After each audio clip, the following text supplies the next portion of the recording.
gave me some new kicks next. This is a size big on me. It's 11 and a half. So I wear a 10 and a half. They're 10 and a half, 11. So they're like that big on me. You were tall in the front. I just let them. Just leave it. Bonjour, hello. My name is Casey Casper Wells. I am a citizen of the Pokagon Band of Potawatomi Indians. I can't complete the contract today. I need them tomorrow. Bonjour, my name is Casey Casper Wells. I am a citizen of the Pokagon Band of Potawatomi Indians and a commissioner for the City of Goshen Community Relations Commission. We would like to welcome you to our Indigenous Peoples Day event. Thank you so much for being here with us.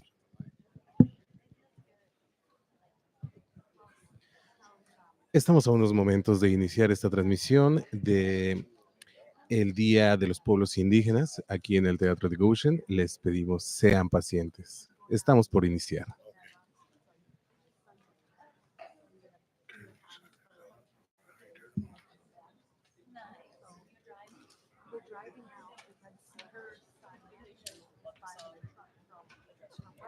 Okay.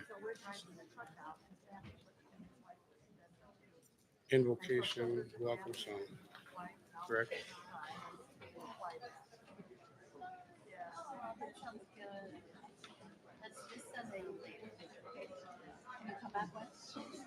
I'm going to come back on Thursday. Buenas tardes, aquí mi nombre es Nayu Ulloa. Muy contento de participar en es la segunda vez que estamos haciendo este evento celebrando el Día de los Indigenous People Day. Así que muy contento de estar aquí de nuevo, es el segundo año. ¿Puedes decirlo en inglés tú? Very happy to be here this evening to celebrate the City of Goshen's second annual Indigenous Peoples Day commemoration. This is an official City of Goshen event, and we're very glad that City of Goshen is recognizing and commemorating the original stewards of this land. Efectivamente, sí, muy contentos. Gracias también a Said de la Goshen Chronicles que están transmitiendo, está sucediendo en vivo esto, ¿verdad? Ya, muchas gracias por sintonizar.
Estamos por iniciar este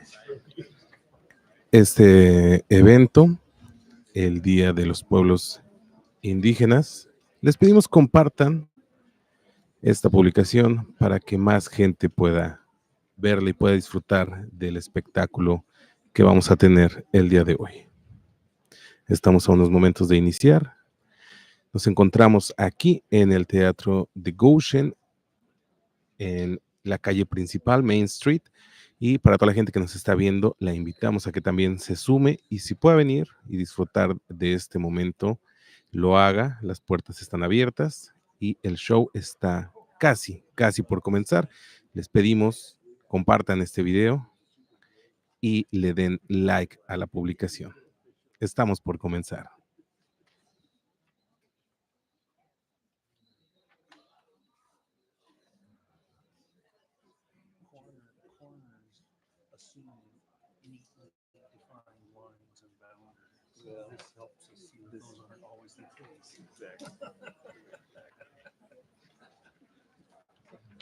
Maybe our corner will be something else and will be something else entirely that we were just talking about.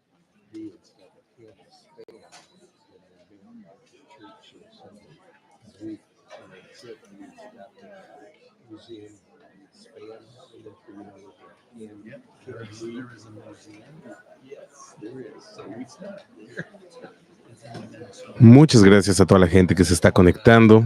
Les pedimos un poco de paciencia. Estamos por comenzar este evento, esta transmisión aquí en el Teatro de Goshen. Es esta celebración de los pueblos indígenas.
All right, thank you.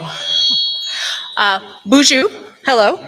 Wapsikwa and Dejnakas, Mackinac and Dodem, Bodewan Mikoyandao, Dowajak, Michigan and Dochbia, Goshen, Indiana, and Diane. Hello, good evening. My name is Casey Casper Wells. I am a citizen of the Pokagon Band of Potawatomi Indians, and I also am very honored to sit on the Goshen Community Relations Commission. This year, we are having our hopefully second annual Indigenous Peoples Day celebration. At this time, I would like to ask for my uncle, Kevin Doherty, to please come up and open this up in a good way with a traditional invocation.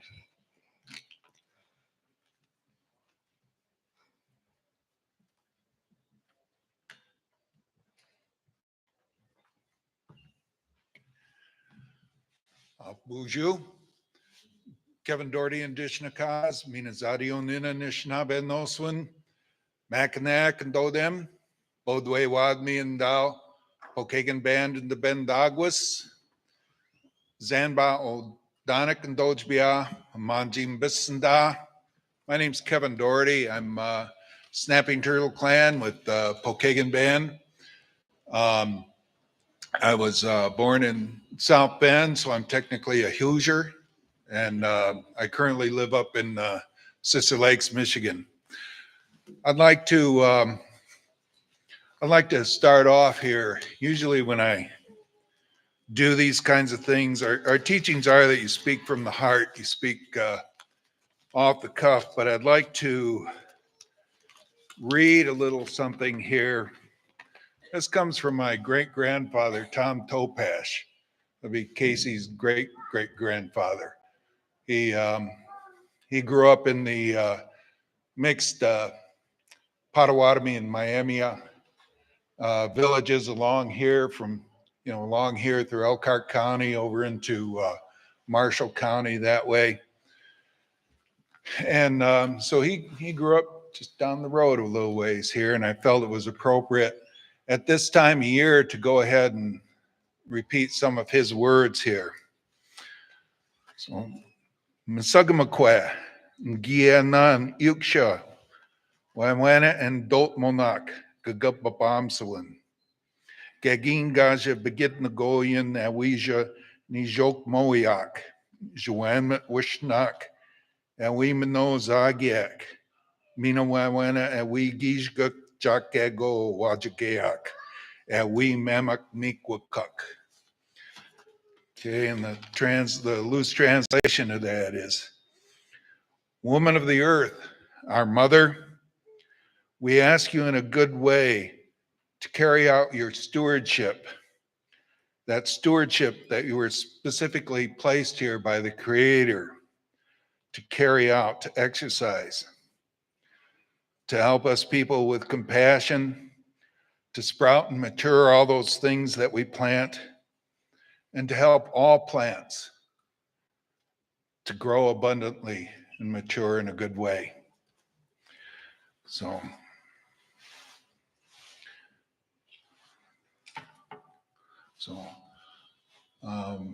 Mama Goshen, Mina Wedgmokek, Wedgnakwek, Wedgkashmok, Wedgkasinyak, Mina Masugmakwe, Manadoak, Bigak Jigam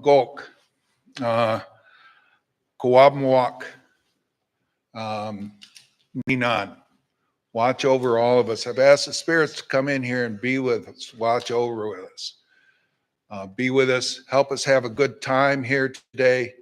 Help us gather in a good way. Help us share things in a good way here today. How? You.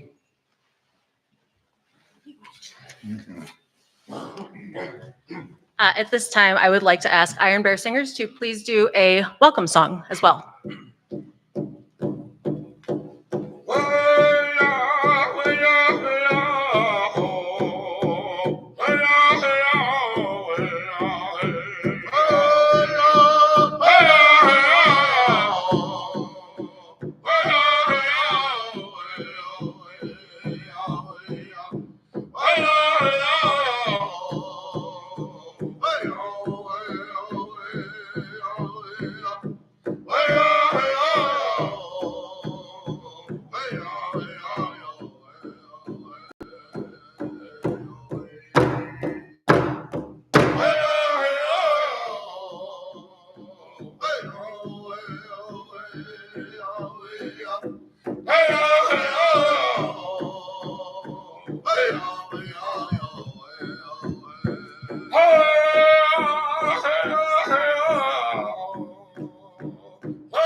Chimigwech, thank you to Iron Bear Singers. At this time, I would like to ask Mayor Gina Lichty, please, to come up and give a welcome address as well.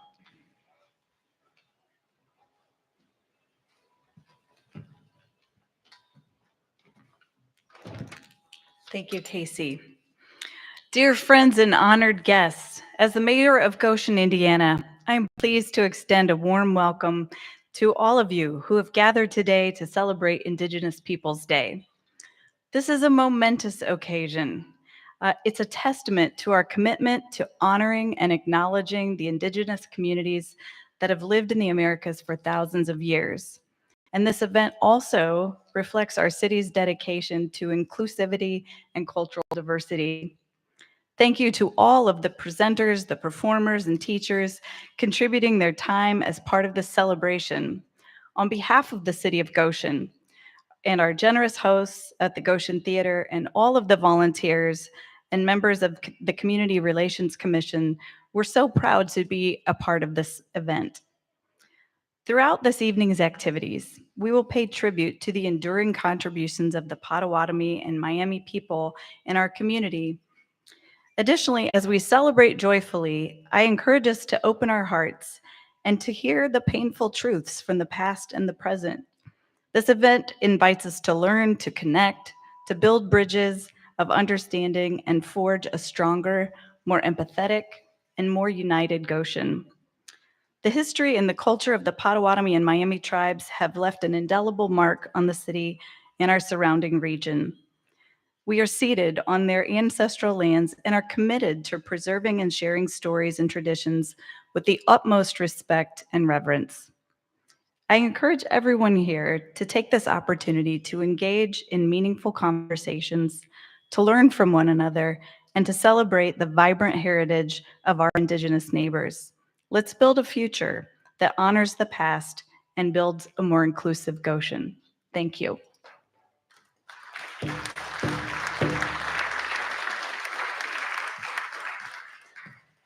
Thank you so much, Mayor Lichty. That was really, really great. And as my uncle said, it's really good to speak from the heart. And I believe that really did come from your heart. So thank you. So this evening, we are going to see a few presentations from some community members who are going to, give really good presentations on the importance of diversity in children's literature.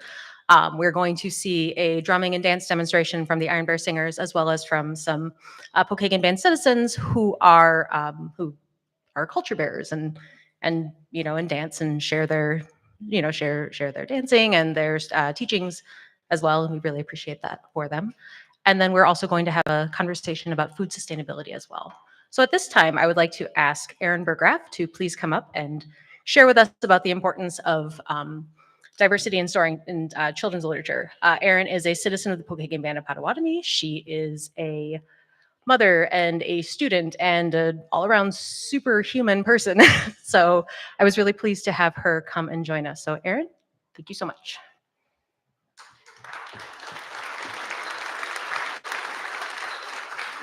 Miigwech, Aaron Topash Burgraff, Nadishnakas, Pokagon Band in the Bags and Douglas, Bodway Wami, Dow, Mako, and Dodum. My name is Aaron Topash Burgraff. I am a citizen of the Pokagon Band of Potawatomi, and I'm Bear Clan. Up there, I have a couple pictures. You can see me all the way to the right. You could tell I was destined to be an ornery, something else type of person.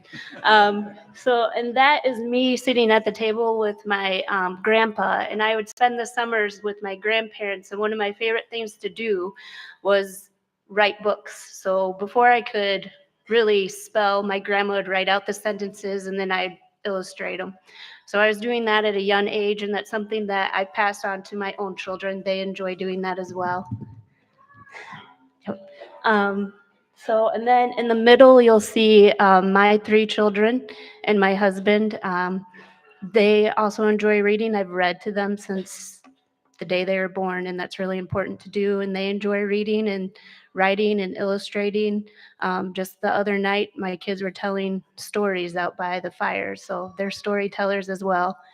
All the way to the left, Mako and Dodum, that means Makos and Bodum, that means Little Bear Books. That is a Facebook page and Instagram page that I started during the pandemic because we had a total government shutdown, which meant my children's book club was no more meeting, and I still wanted to be able to share books with our community, and that was the best way to do it.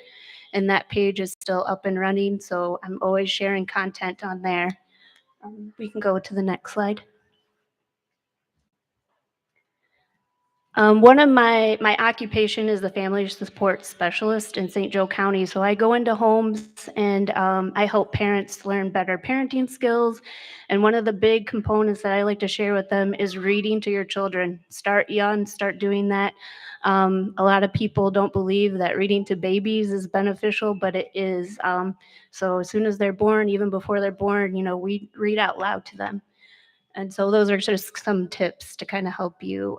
If you have children at home, grandkids, nieces, nephews, make sure you're reading to them and make sure you're reading different types of books to them, things that they're interested in, get them learning and asking questions. We can go to the next slide. So Anishinaabe and Bokum is the book club that I do for the Pokagon Band, and we meet quarterly, and that is open to the public, and we meet in Dowagiac, so anybody can come to that. It's not just for our tribal community. And last month we had Julie came down, and she shared her book and did an activity with her children. For this book club, I strictly just share books that are written by Native authors because it's really important to me that our children can see them in literature, and hopefully one day it'll inspire them to write a story.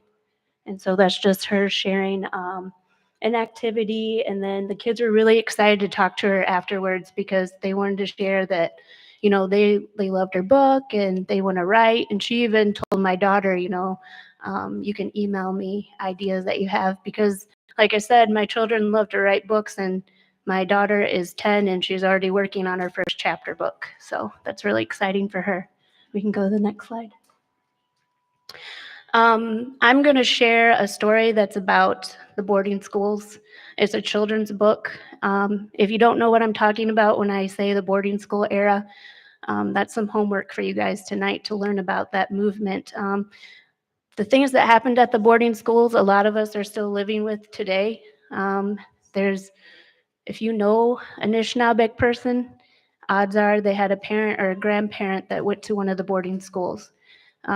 Because of these boarding schools, I'm not fluent in my language.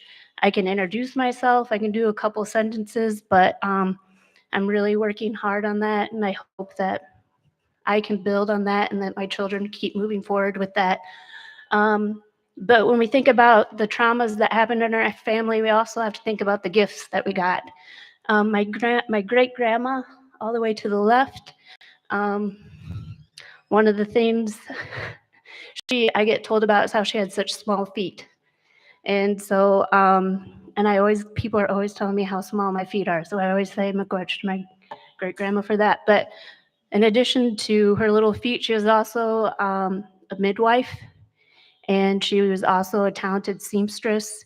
And I make regalia for our Zabigon children that are in preschool for their graduation. And I can do that super fast. So whenever anybody gives me the compliment, "Oh, I can't believe how fast you do that, how well you do that," I always say "Miigwech" to my great-grandma because that came from her. The person in the middle, I have my great aunts. My grandma is the one all the way to the left. She died 3 years before I was born, so I just like to hear any stories that I can about her. She was a fiery person, and I like to think that when I get all worked up and fired up, it's because of my grandma. And then all the way to the right, that's my mom with my oldest. And I always get told how hard of a worker my mom is. And so whenever I get going and doing anything, everybody's like, "Man, I can't believe how fast you do that and how you keep up with that." It's because my mom and my dad's the same way. I don't know any different. So I thank my parents for giving me that ability to work hard and keep going. So we can go to the next slide. And this is a story about the residential schools. It's a children's book, so it's important to share this with children. I've read this book to all my kids' first grade classes when I went in as a guest reader. So, and it's just a really good, beautiful story that I wanted to share.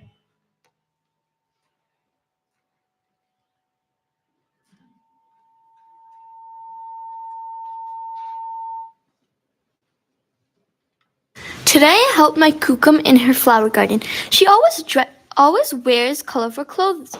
It's like she dresses in rainbows. When she bent down to prune some of the flowers, I couldn't even see her because she was blended in with them. She was like a chameleon. Newcomb, why do you wear so many colors? I asked. Newcomb said, well, no, see some. When I was your age, at my home, in my community, my friends and I wore many different colors. But at the school I went to, far away from home, they gave us different colors to wear. All the children were dressed the same, and our clothes weren't colorful at all. We all mixed together like storm clouds. Why do you have to dress like that? I asked. They didn't like that we wore such beautiful colors. Newcomb said they wanted us to look like everybody else. But sometimes in the fall, when we were alone and the leaves had turned to their warm autumn hues, we would roll around on the ground. We would pile the leaves over the clothes that they had given us, and we would be colorful again. And this made us happy. Now, Newcomb said, I always wear the most beautiful colors.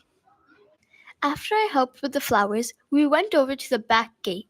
There were vines covering the gate, and they reached all the way to the ground.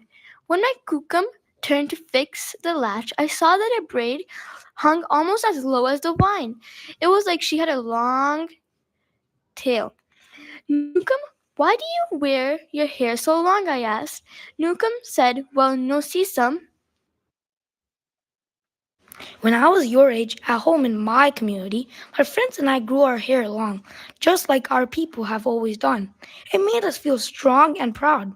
But at the school I went to, far away from home, they cut off all our hair. Our strands of hair mixed together on the ground like blades of dead grass.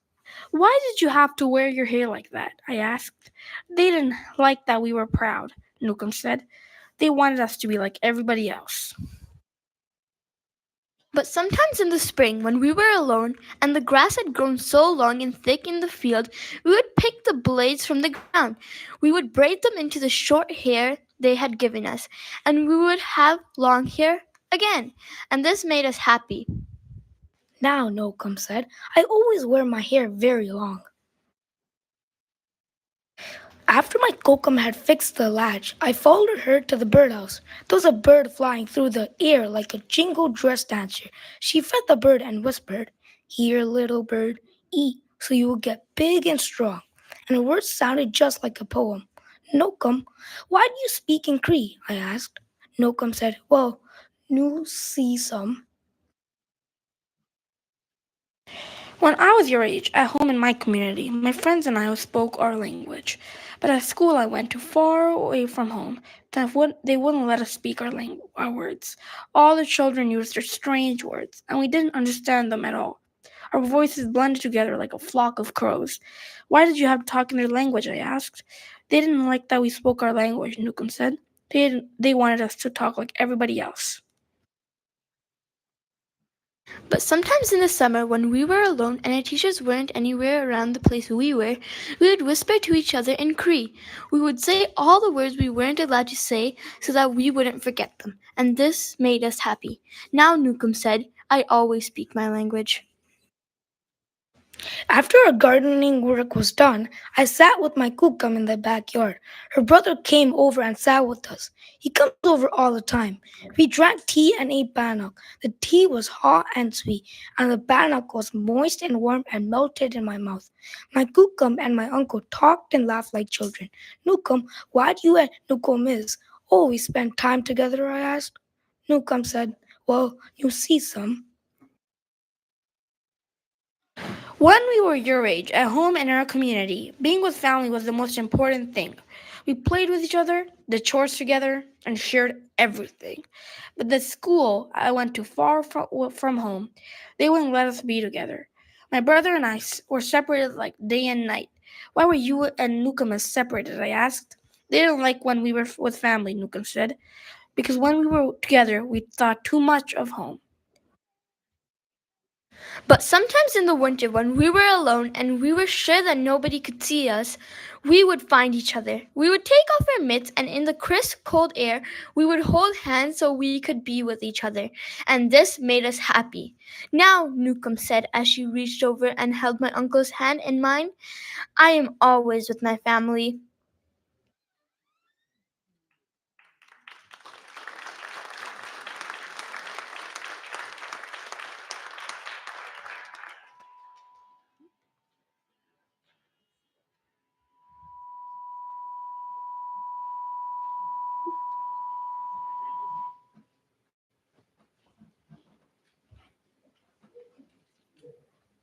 Today I helped my kukum in her flower garden. She always wears colorful clothes. It's like she dresses in rainbows.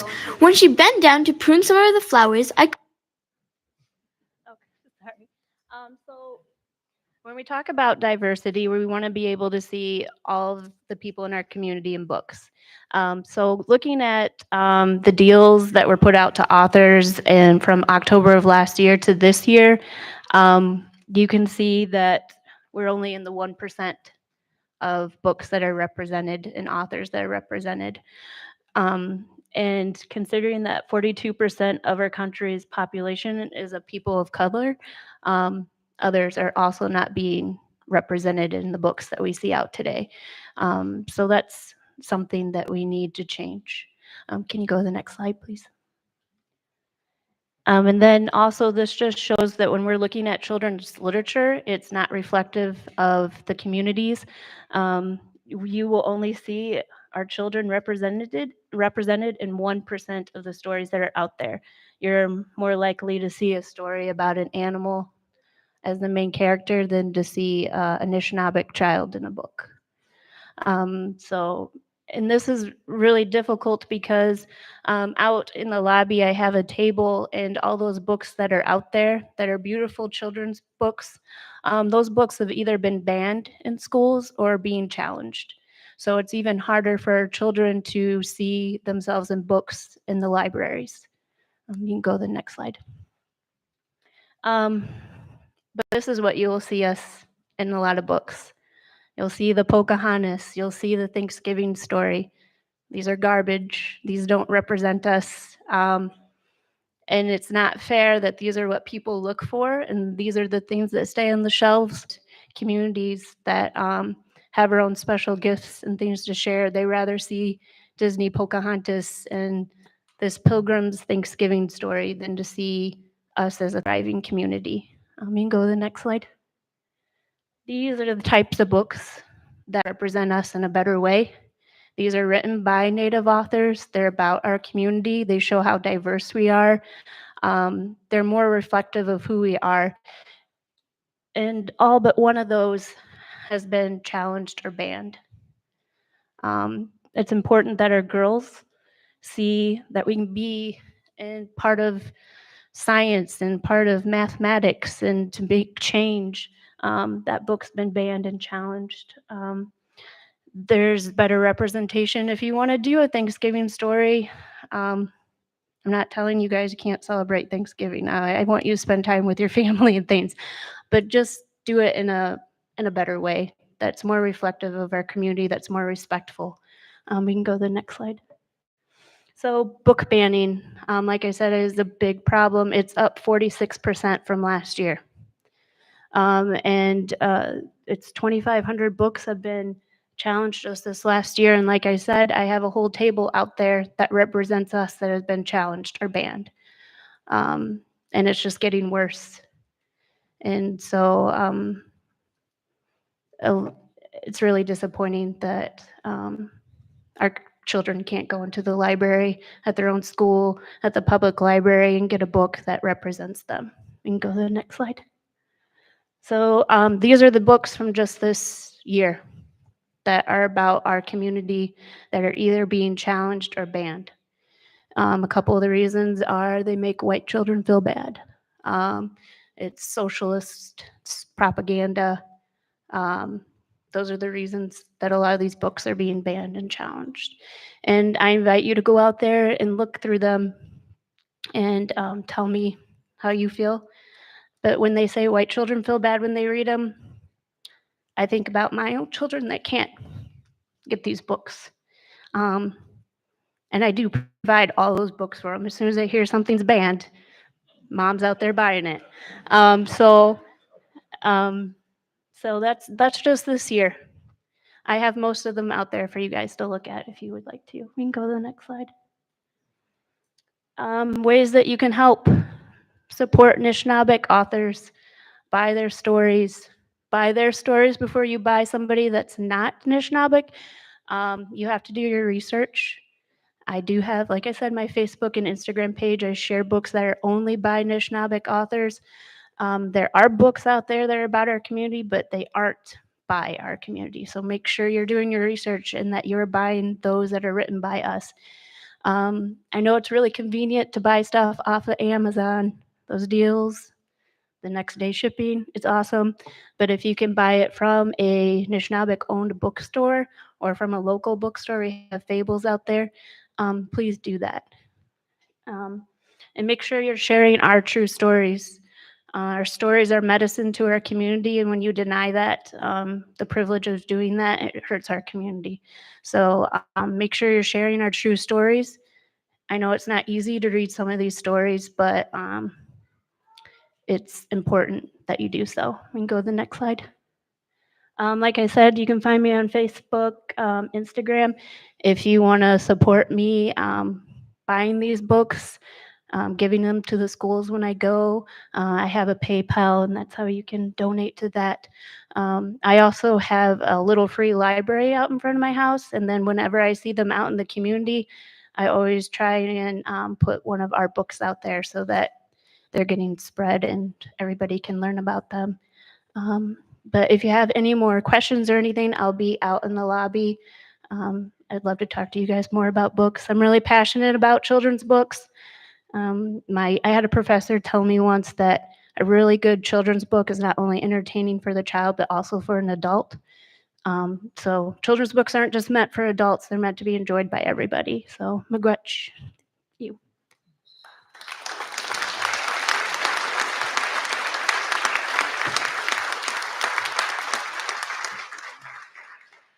Miigwech, Aaron. Aaron is actually going to be in the lobby reading children's books. So if there are any young ones here or adults who also really enjoy children's literature, she'll actually be reading some books out in the lobby. So you are welcome to join her out there if you wish. She also has a number of books on her table that are some suggestions of books that she recommends through her various social media accounts. Thank you so much, Aaron. As always, I really appreciate hearing everything you have to say about reading and books and the importance of diversity in literature. Okay, at this point, I am going to turn it over to Madeline Big Bear. She is a citizen of the Pokagon Band of Potawatomi, and she will be emceeing us through a demonstration powwow.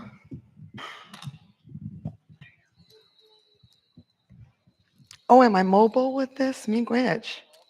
Miigwech, I'm gonna come down here. How about show Jayat, Gishab Gishik and Dashnakas, Pokaganik and Dubandagwas, Dwajak, Michiganik and Dochbia,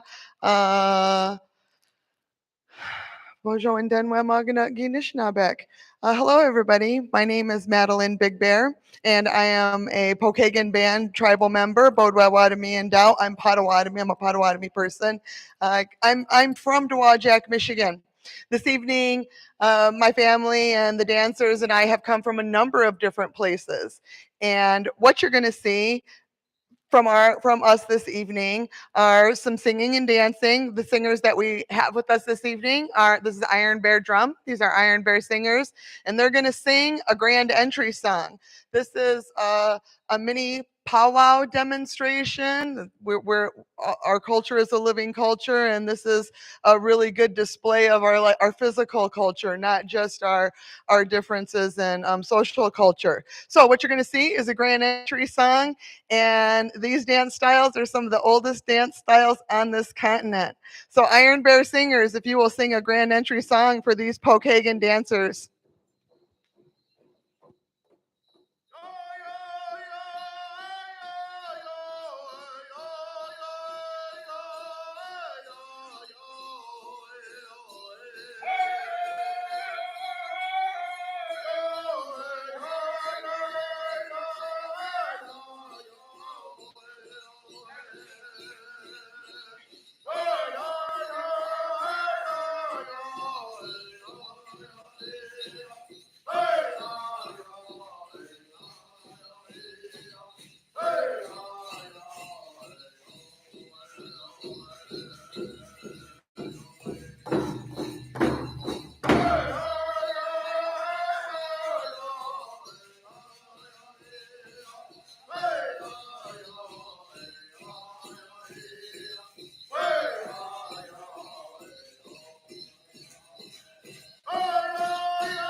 Miigwech, guys, miigwech. Miigwech to the Goshen Community Relations. I believe that's the committee that brought us out today. We do a lot of community engagement. Iron Bear and every one of these dancers who's out here, they've been really busy this month. We're here all the time, but this month is when everyone really wants to see us and hear from us. So everyone up here has been dancing in lobbies and dancing in parking lots. We've been dancing in front of like old jailhouses. We've been dancing like downtown Chicago, singing and dancing all over the place. But no, they haven't had a stage like this at all this month. So it's really a treat for them to be able to have all this space and dressing rooms and have all of this area to be able to dance in. What you're going to see is we're going to go through. Are you guys good to do men's? So the oldest form of dance on this continent is our men's traditional dancers. Maddie first, got you. Okay. Second oldest form of dance on this continent then. We're not going to do the men first. So what you're going to see here, this is Maddie. Maddie is a member of the Hongtawan, the Punka, and an enrolled member of the Pokagon Band of Potawatomi. Those are her nations. And the dance style that she is representing here today is our oldest woman's powwow dance style. So she looks a little characteristic of Great Lakes. She truly is representing every one of her tribes here today when she dances. She has her eagle feathers on, exercising those rights of our freedom of religion that we got in 1978 to have those eagle feathers. And Iron Bear, you want to give her a couple times through. You ready, Maddie?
Miigwech, so I want to talk a little bit about Maddie and about what you see on her here because we have four different dance styles to share with you today. But like we said, old dance style that she dances. I think it's pretty obvious to see that she stays connected to the earth when she's dancing.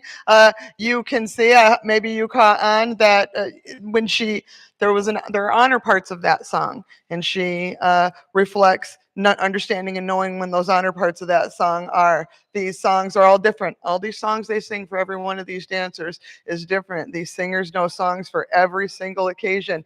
Maddie is wearing what is a Potawatomi applique, though. We have like our own art forms that we've evolved over the years, and applique is much like a birch biting, like a removing and negative kind of image. And so Zenbaodanik is Ribbon Town, South Bend. That's what we call South Bend Ribbon Town, because we were able to do a lot of trading for that. So her outfit reflects those ribbons, a lot of ribbon, a lot of applique, specifically Potawatomi applique work. And we're so proud of her that she's able to wear her eagle feathers here in Goshen this evening. Miigwech, Maddie.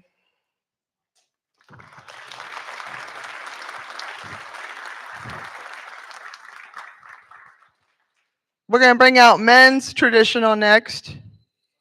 Okay, so now we're going to bring out the oldest dance style known to this continent. We're so proud that we actually are able to represent ourselves. A lot of the representation you see in America is after we were removed, after our tribes were west of the Mississippi and it was illegal for us to be here. So for a lot of years, the imagery, even for us, and the representation wasn't truly Potawatomi, and it wasn't truly what was passed down in our families and a representation of who we are. These men are both traditional Potawatomi dancers. I can look at them and see in their pieces their relationship with the animals that we have here. I can see in their pieces the relationship with the plants and with the land that we have here in our territory. And you can see their historical American relationship by all of these ribbons that they wear that we've been passing down in our families who have been around the Zenbaodanik area.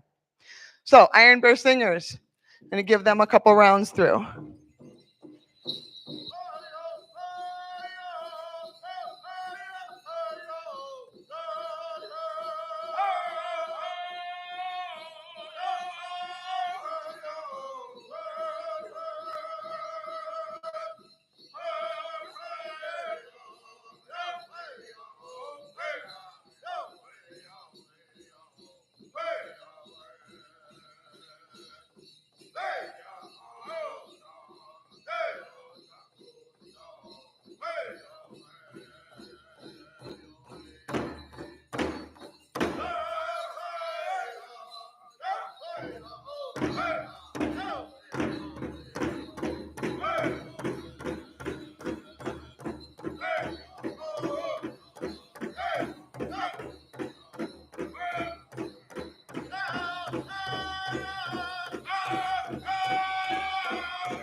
Miigwech, guys. So I want to talk a little bit about what you see on these guys. So as opposed to the leathers and feathers that we're so used to seeing and that we all associate here in America, Native Americans with Broderick and Schuyler. This is Broderick Grace and Schuyler Alsop. They're both enrolled tribal members for the Pokagon Potawatomi Nation. They have these very, very specific styles that are ours. They are our people's style. You can see their applique ribbon work on their mocks, the style of mocks that they wear. I know these are Great Lakes men, if not Potawatomi men. men by the style of moccasins that they're wearing. The flowers that they have beaded on their vests and on their aprons are flowers that are specific to our territory. These belts that they're wearing, while these belts are woven out of yarn with old techniques that we use, these are evolved from natural fiber belts that we would have worn. They reflect our relationship with these animals. Both of their turbans are those yagagok, those skunk, and those gaduda, those otters. They have their eagle feathers, multiple more feathers, war clubs, tobacco in hand, shishiguans in hand, and Indian people can see these two men and know that they are Potawatomi Miigwech. Thank you, guys.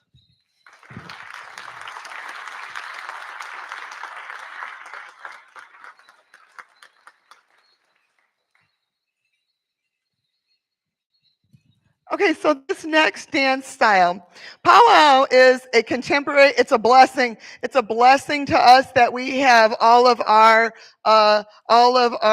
nation's singers, all of our nation's dancers, all of our nation's artists, all of our nation's vendors and traders who have a traveling circuit that goes into our nations, and they've been going into our nations for 100 years.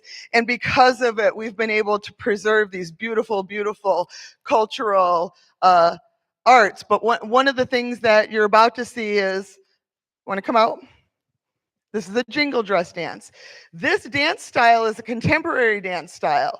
And this dance style was gifted to us, people who are dancing powwow style, from the Ojibwe Nation.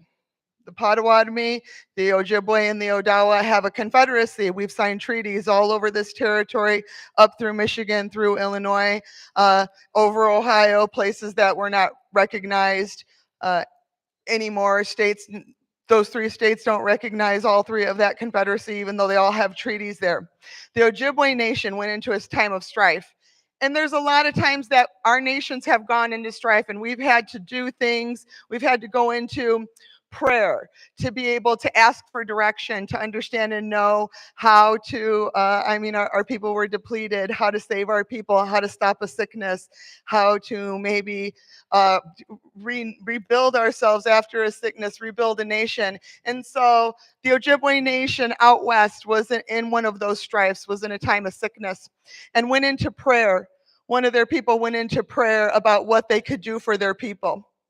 And in that prayer, in that time that she spent, she was given the knowledge of how to put this dress together that you see here. Now, tobacco and sama is our word for tobacco. It's the most powerful drug in the world. You can Google that. Google the treatments that tobacco has, the things that tobacco has treated in this world just recently since the Great Sickness, and you'll be shocked to see how powerful of a medicine that it is. We know how powerful of a medicine it is. Will you step up just a little bit, Pretty Rock?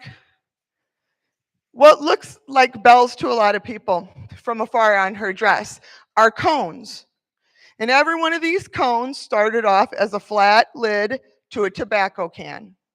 Every one of these cones has been rolled from the lid to a tobacco can. Every one of these cones has been a vessel for our most sacred and most powerful medicine. So when she got that vision, that girl got that vision, she put that dress together, she knew how to save her people. From that point, the Ojibwe people gifted this dress to the Sioux people, to Ochete Chikoe Oyate, to save their people, to treat their people so that their people could have that healing. And so this dress has traveled from there. Pretty Rat carries this dress in a real honorable way. She understands that whenever she puts this dress on and takes it out and brings it out here and shares it with everybody, that she is in a space that she needs to be honoring those medicines and those people and those teachings that she walks around and carries with her. So, Iron Bear Singers, if you want to give Pretty Rock a couple of rounds.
Come over here real quick, just so I can talk a little bit about your regalia.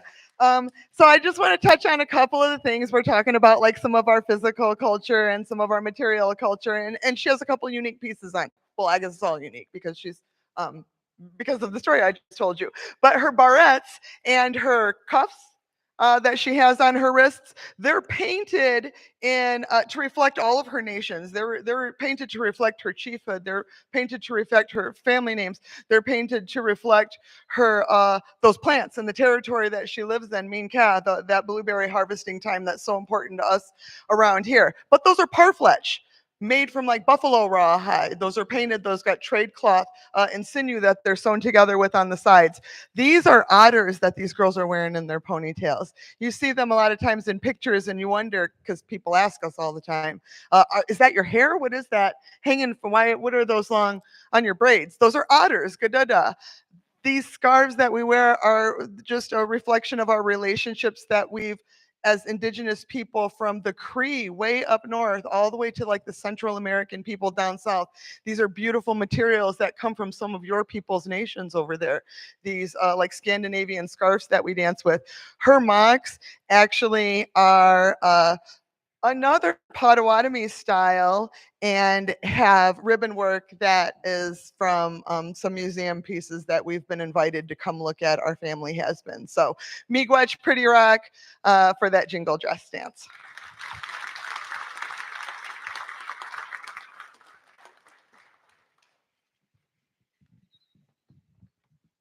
The last dancer that we have out here is our most contemporary dance to the powwow circle. So we have the oldest form of dance for our men is that men's traditional dance.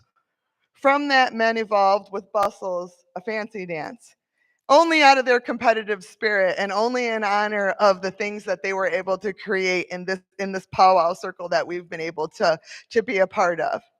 And so, not that we're not to be outdone, but if men were able to have a real fast contest kind of dance style and dance song, of course, our women would also evolve that real fast dance style. So this is Maritza. Maritza is a member of Choctaw Nation of Mississippi, came all the way from Elgin, Illinois to come dance for us this evening.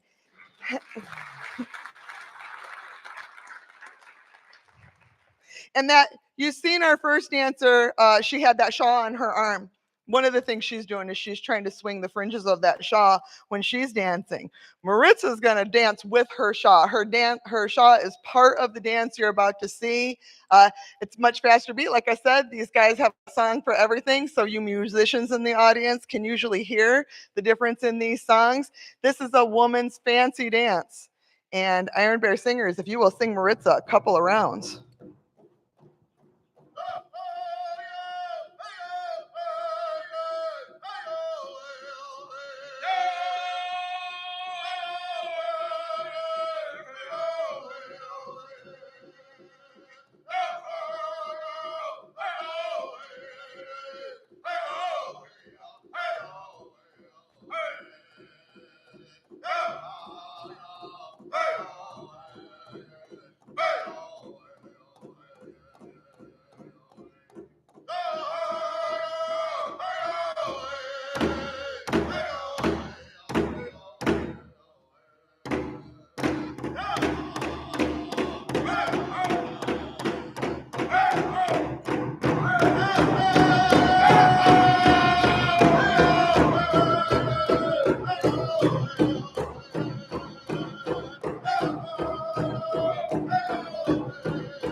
Maritza is shy, believe it or not. But that was the women's fancy dance. That's our most contemporary style of dance. Clearly, they dance really hard in that dance style, and we have nothing but respect for that oldest dance style. And I wanted to remark, comment on when I mentioned that she was from Elgin. Sergio Cerrone is now here with the singers, and also from Elgin. Sterling is my husband, Sterling Big Bear. We take care of that grandfather. Iron Bear is that drum there.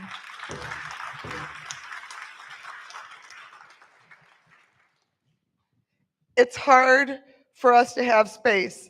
The tribe creates as much space for us as they can. But like I said, these dancers are from Elgin.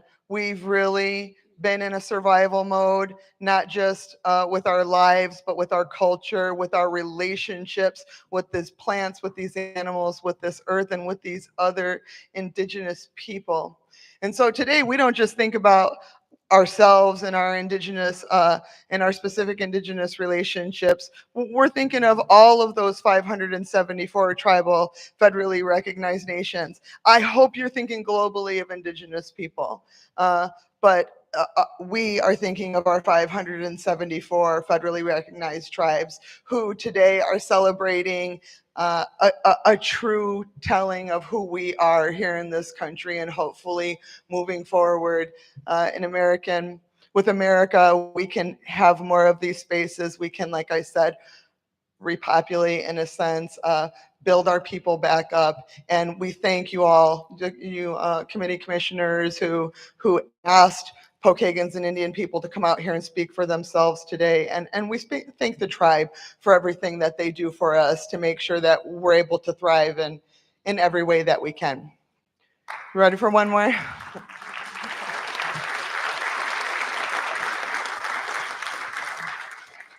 Before we turn it over, we're just going to do one last song because, like I said, these things were, well, I don't know if I said, it was illegal for us to speak our language, and it was illegal for us to dance. It was illegal for us to wear these clothes. It was until 1994. In 1994, in Dowagiac was when we were reorganized and federally recognized. And that next day, we went down to Dowagiac and we had to deal with the law being on the books that 3 or more unrelated of us couldn't be gathered in our hometown. It looks like, I mean, most of you here were alive in 1994, and that doesn't seem like it was that long ago for us. So those are the things that we've been up against, and truly appreciate the space. And so we just want to, in all of our, exercise all of our religious freedoms. And while we have this stage and while we have this minute, we're gonna, the guys are gonna sing us one more song. So a traveling song, so we can dance one last time here in Goshen for this year. So if you'll give us a song for all of us to come out here in a couple rounds. Iron Bear. Round dance song for us. We can do that. If there are any Nabek people here in the audience or anyone who wants to come up here on stage and join us, this is a social dance, a round dance. Beat again.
This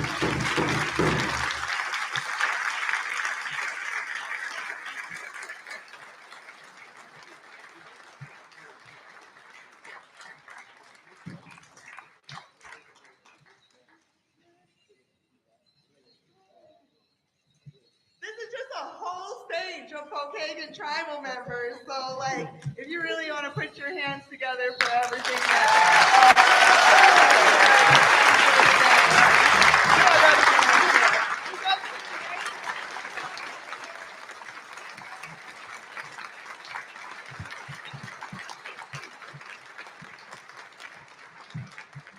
Miigwech, Madeline and Iron Bear Singers and Maddie and Pretty Rock and Brody and Skylar and Maritza and I think I got everyone.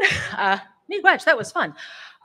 Okay, so we have one less speaker for the evening. I would like to invite up Kusei Baloo. Kusei is our cultural sustainability lead for the Pokagon Band of Potawatomi Center for History and Culture. Kusei has been on the job, about a year-ish? About a year-ish. And he's been doing a lot of really good work on food sustainability and stewardship issues. So I will turn it over to Kusei.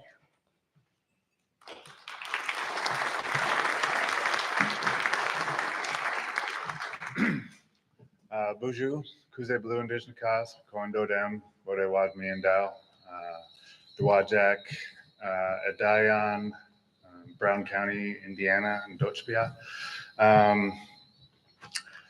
Yeah, like Kevin said, speak from the heart and everything, but I wrote myself some notes because, I don't know if we really want to go down the road of me just kind of winging it up here.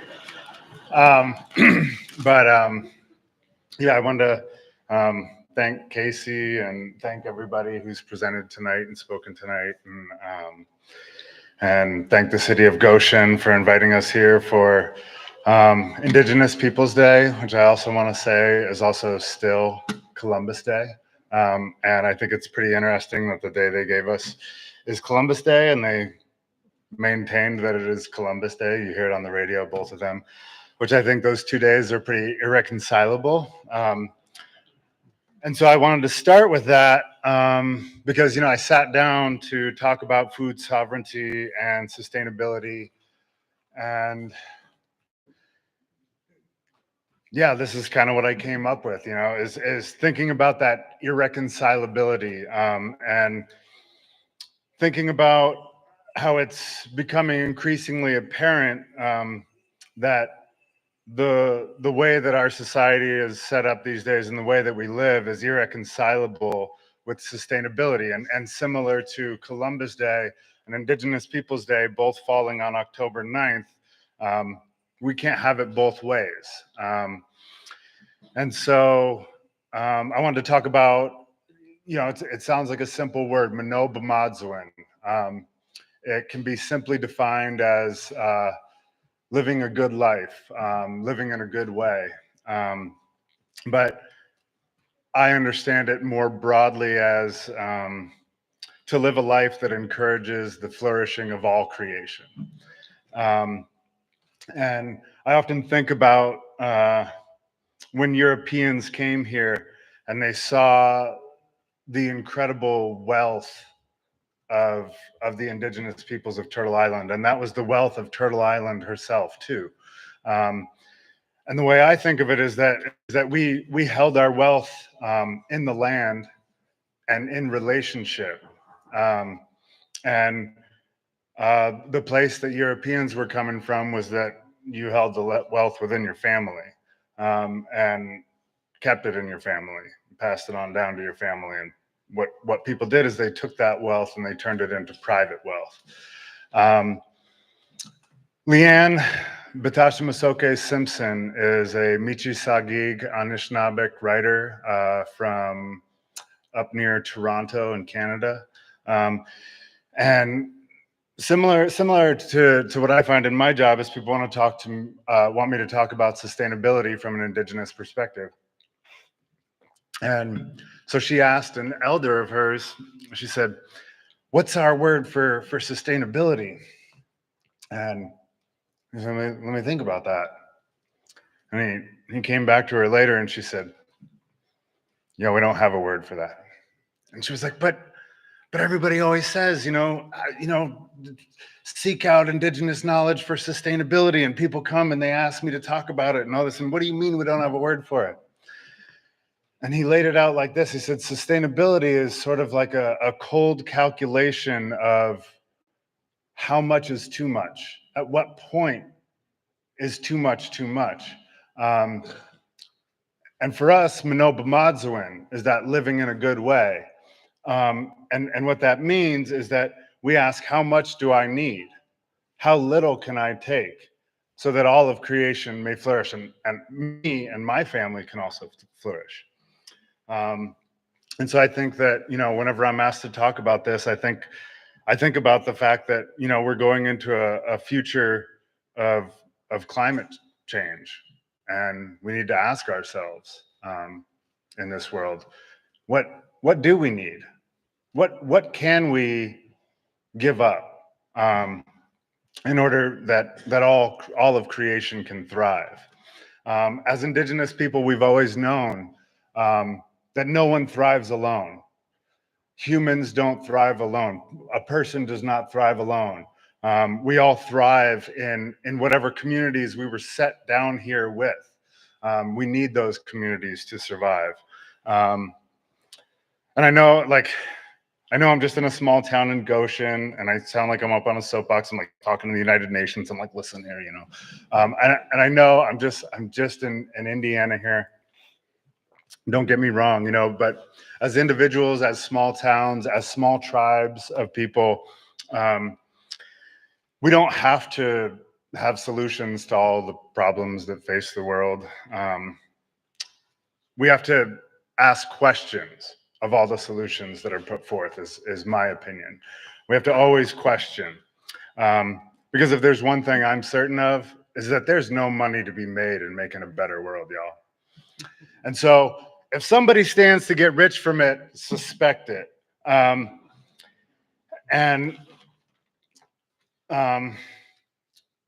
So as I was sitting there trying to think about, how to give a speech about food sovereignty and sustainability, I thought about a couple of weeks ago when we went out to harvest some of the heirloom corn, old Potawatomi corn that people have been saving the seeds for years. We had a little Three Sisters garden this year, but after the raccoons and the deer got to it, we were just hoping to save enough seed to plant again next year and maybe plant some more, do a little bit better. But one of the things that we found was that from over a mile away, through forest and over lake, GMO pollen crept in. And so the corn that we had no yellow kernels in it. It had white and blue kernels. And so every little yellow kernel that we found in there, all mixed through the corn, was that GMO corn pollen, right? That traveled from unseen, right? We thought we were far enough away. And so with that in mind, it just made me it made me want to share that as a way of talking about how we're beyond the point of just cleaning up our side of the street, right? This is a global world. And I'm hoping to convince you neighbors, right? In our dark humor, and in my dark humor, I joked at times. I said, yeah, don't all the Indians want to vote for Trump, because he wants to send all the immigrants home? But I mean, in reality, like, I know you all live here, your families live here, you have homes here. This is home to you. Nobody's going anywhere, and so I'm hoping to convince you neighbors that our ability to thrive is dependent on our neighbors thriving. And outward and outward and outward. Everyone's got a neighbor. Everyone's got a neighbor someone else doesn't have, all the way out, right? And that in order for us all to thrive, we do have to understand that the reason that this place was so wealthy when Europeans got here is that we lived by a handful of laws that we didn't have to write down. They were pretty simple, and it was more of a philosophy, that we are we are part of creation, right? And there's a balance. There's a balance that needs to be maintained. And we have to concern ourselves deeply with the responsibility that we have as 21st century human beings. And I'm of the opinion that our intelligence isn't going to save us at this time, you know? That it's actually our intelligence that brought us to this point in world history that we're in, right? Where I guess they're starting to call this the Anthropocene. I don't know if anybody's heard that term. It means that humans are the dominant force creating the conditions on Earth, whether it's affecting the weather, affecting the, poison, plastic, all this stuff, right? And so I think also in our arrogance, we assume that we're the ones who need to think of a way out of this, and that we're the only ones who can think of a way out of this. But I want to put forth, one of the tenets that most people actually hold as like, something to aspire to. It's just humility. Humility is a more likely route to a better world. And I think that we need to trust in creation. I've been told that every species in creation has its own understanding of the world and the universe and its own purpose. And sometimes I think, there's a million things that need to be done. And like I said, I don't have the answers. We don't have to have the answers. We just have to be willing and diligent and hardworking and care, right? And if we slow the rate of destruction and stop turning the wealth of all of creation and the wealth of the land, the wealth of Gokmaskinan. So that's one of our words that we call the earth. We say Gokmaskinan, and that means grandmother earth. And to me, that means that the earth is the mother of all mothers.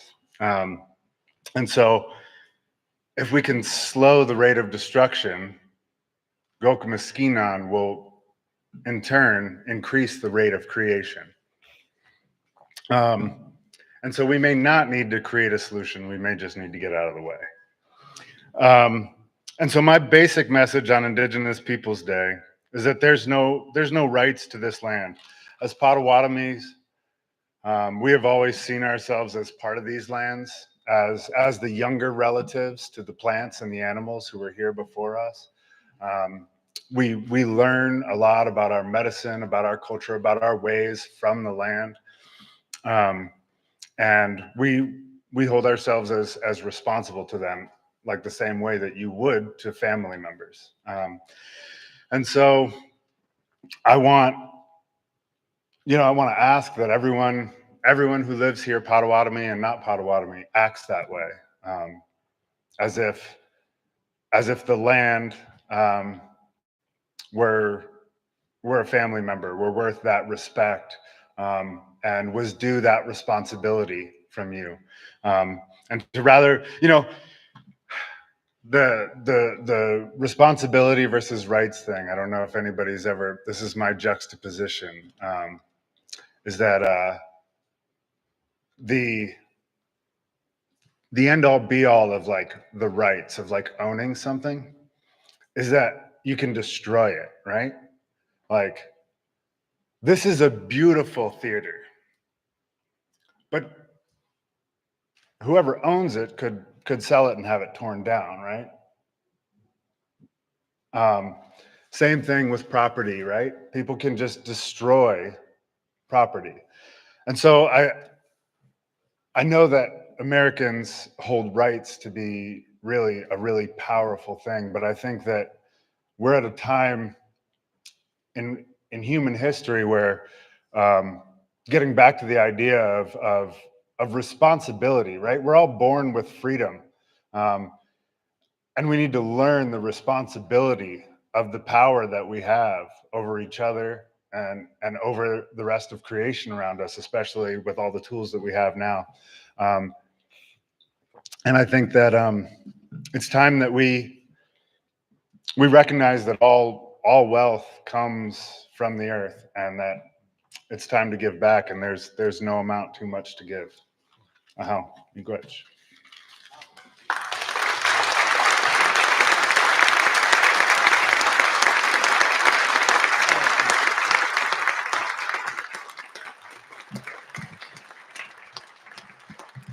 That was great. Thank you, Kuse.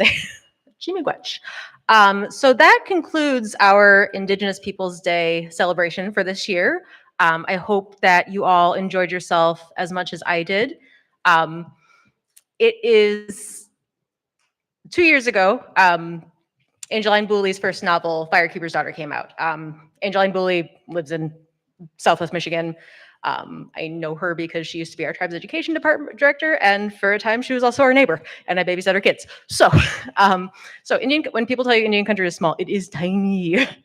I have many, many, many stories of how, just to show you how tiny it really is. But I won't bore you with those. But I told her when I went to see her at Southwestern Michigan College in Dowagiac, when her book came out, I said, we exchanged our hellos, we gave big hugs, all that good stuff. And I said to her, thank you for capturing Indigenous joy in a moment where we really did not have a lot of joy or anything to be really excited about in 2021. As you may remember, that was around the time that a lot of the information was coming out from the probes into boarding school grounds. And we were seeing all of the unmarked graves and all of that where our children were taken.